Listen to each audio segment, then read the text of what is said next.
Hey everybody, welcome back to Pediatric Therapy Essentials. My name is Dr. Heather Sossaman and I'm a pediatric physical therapist.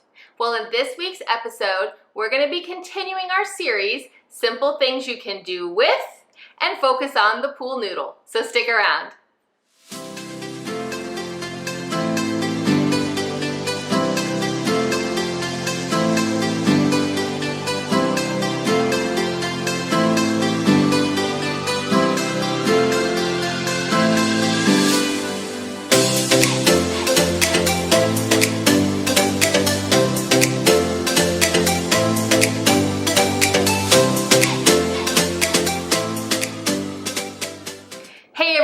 And welcome back.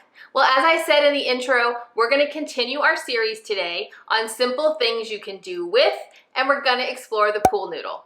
Now, we do have other items in this series, so I will be sure to link those videos in the description box below. But the pool noodle is such a fun and inexpensive tool to do all kinds of crazy games and activities with. I absolutely love the pool noodle. I have them in every school, I have them in my garage, I have them all over the place, and I use them all the time. Now, I get all my pool noodles at the Dollar Tree, but you can definitely order them online through sources like Amazon. So we're going to talk about some very simple ways to use pool noodles today, but I did also want to tell you that pool noodles make a great way to pad things. So wheelchairs, walkers, any kind of adaptive equipment that might rub a child's skin. I usually cover it with a pool noodle. If I don't want them to rub against the wall with their walker, I put a pool noodle over the area that might hit the wall. Because you can use a serrated knife and duct tape to create pretty much anything you can think of out of a pool noodle, they're incredibly versatile and useful to me as a therapist. All right, are you ready to dive into our activities?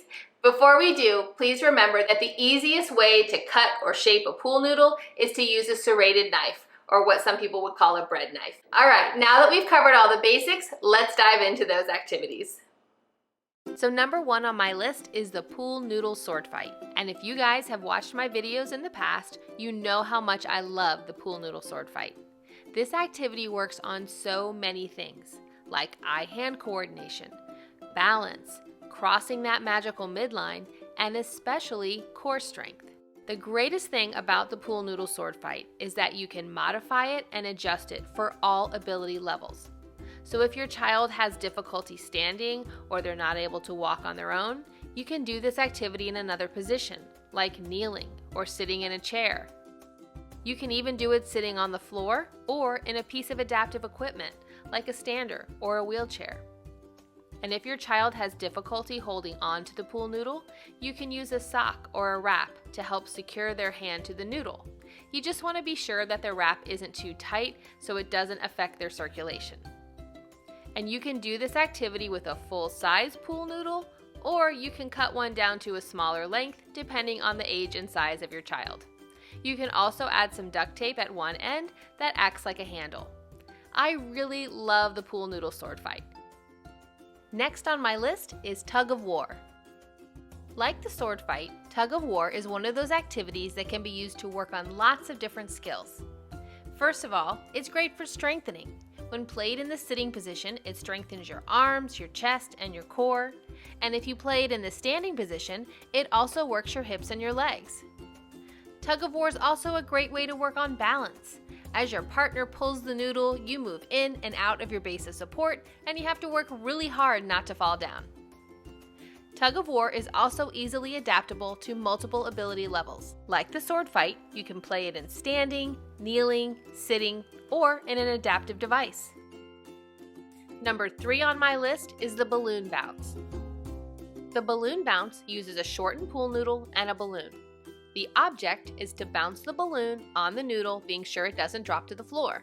As you can imagine, the balloon bounce is a great activity to work on eye-hand coordination and visual tracking. I recommend that you start this activity by bouncing the balloon on your own. Once your skills progress, try playing with a partner. As with our other activities, the balloon bounce is easily adaptable and can be played in standing, kneeling, or sitting. Number 4 on my list is an obstacle course.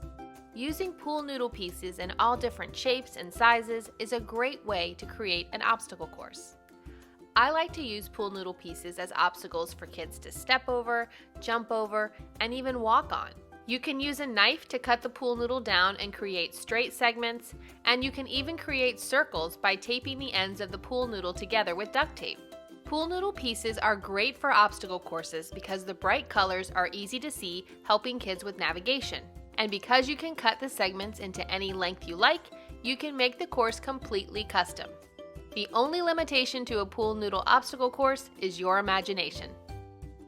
And number 5 on my list is using a pool noodle to improve grasping and help with range of motion. Now those are both pretty technical terms, so let me break them down for you. The ability to grab onto something, like a pencil or a cup, requires strength within the muscles of your hand. Therapists call that motion grasping. To work on grasping with a pool noodle, have the child hold on or grasp the pool noodle. Then have their partner lift and move the noodle around. In order to keep their hand on the noodle, the child has to use the muscles in their hand to hold on. Over time, this can improve their strength and thereby their grasp. It's kind of like a biceps curl for the hand. Range of motion refers to the amount of movement in a joint. As therapists, we want kids to be able to keep their joints mobile and build up enough strength to move their arms and legs through the full range of motion. If a child isn't able to move through that full range of motion on their own, a pool noodle can come in very handy. As the child grasps the noodle and tries to move their arm up and down, their partner can help them by moving the noodle. These type of movements are really important to teach kids of all ability levels that they can help with movement even if they can't do it all on their own. Well, I hope you guys enjoyed today's video, and I hope you'll try some of these crazy pool noodle activities at home with your kids. And if you did enjoy today's video, please don't forget to leave it a thumbs up and share it with someone else that you think might enjoy it.